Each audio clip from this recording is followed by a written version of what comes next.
लेकिन मैं तो ईश्वर विश्वासी आदमी हूं। मेरे पास ऐसे सेठ साहूकार भेजे गए कि तुम हवाई जहाज ले लो, एक ले लो, ये जमीन क्या है, तुमको हजारों एकड़ तुमको जमीन दे दी जाए, एरोड्रम बनवा दिया जाए।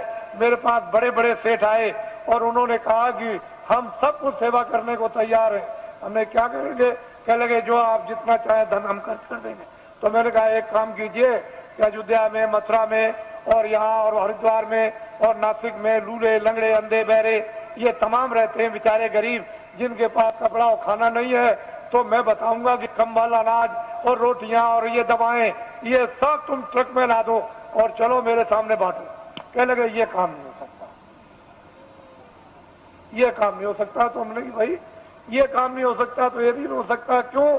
कि राजद्वारे साध जन, राजाओं के दरबार में 3 लोग जाया करते हैं। राजद्वारे साधन 3 वक्त को जाए।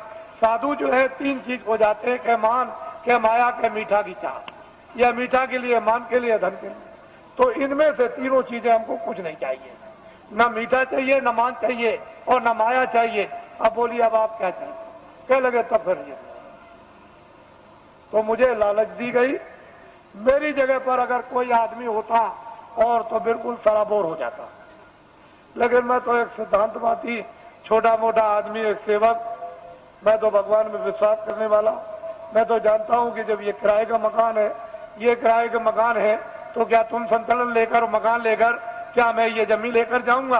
अरे जो काम कर रहा हूं मानवता का और आत्मा का, जो हो जाए हो जाए, उसे मुझे कोई खरीद नहीं। कोई हिंदुस्तान में माई का लाल ये पैदा नहीं हुआ जो अपने धन से बाबा जी को खरीद ले। तुम कभी ये धोखा मत खाना। बाबा जी चाहे तुम्हारे आदेश से आश्रम छोड़ करके चले जाएं, जो जनहितों का है, लेकिन हिंदुस्तान में मुझे अपने पैसे से कोई खरीद नहीं सकता। इसको आप हमेशा ध्यान में रखिए। बाकी मैं सबकी सेवा करता हूं, सबके लिए कल्पना और प्रार्थना भगवान से सबके भलाई के लिए करता रहता हूं। कोई भी हो जनमानुष, इसमें हिंदू मुसलमान की क्या बात, वो तो मैं करता ही रहूंगा। लेकिन कोई अगर चाहे कि भाई इस तरह से मैं खरीद लूं तो खरीद नहीं। ये मैंने इसलिए कि ये लोग इसका एक उत्सव मनाते हैं 23 जनवरी।